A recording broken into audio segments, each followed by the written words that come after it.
Envision you are strolling down your street on a beautiful Sunday morning.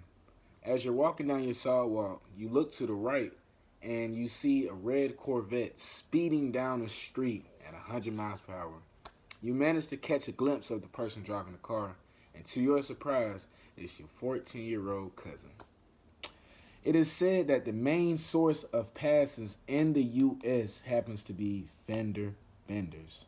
So, if that's the case, is placing an underage child in a position to be able to drive a car legally a good thing?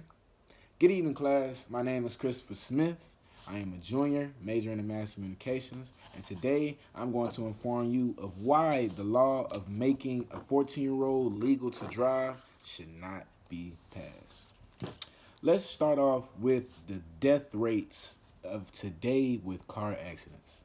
It is said that drivers that are responsible for a fifth of the U.S. deaths happens to be teenagers from the ages of 18 up until 23.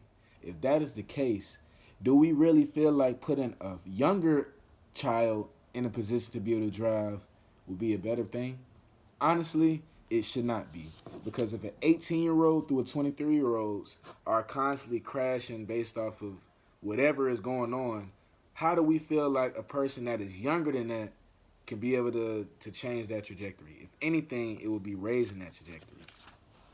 Having the luxury of driving isn't something that should be put in the hands of younger adolescents. Although age plays a major part in a lot of the things that we can do as far as with driving and having your license and stuff, age just doesn't really play the play. The main thing playing the play is the maturity and knowing how to do this.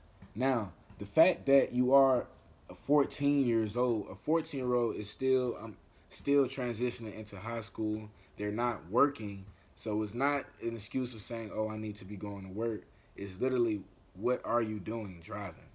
Now, a lot of these times when we come across instances where there's younger adolescents that's crashing in car accidents, we find it could be from alcohol, we find it could be from texting and driving, and a lot of other serious things that plays a part. With 14-year-olds and younger individuals in that age range, we already know that cellular devices and distractions play a part in our everyday life, especially for younger teens. So driving will only raise that case. Now, let's be honest. If we really seen a law come across the screen on the news saying a 14-year-old driving is now legal, how would that sound? What would be the reason for a 14-year-old to be driving, honestly? I see reasons for 18-year-olds and up because those means that you're legal to work, you can be driving to school and etc. But for a 14-year-old, there's really no possible reason for them to be doing that. Lowering the age will not only be a downfall for the children, but it will also be a downfall for the economy as well. We already deal with a case of a high amount of traffic, a high amount of death rates already. So putting more children at risk shouldn't be something that should be looked at as, okay, this is going to be something that can benefit the economy. If anything, it is going to hurt the economy and make it drop dreadfully. So the next time we consider creating a law that endangers this many people, let's take into the kind of effect of what's already damaging our people now.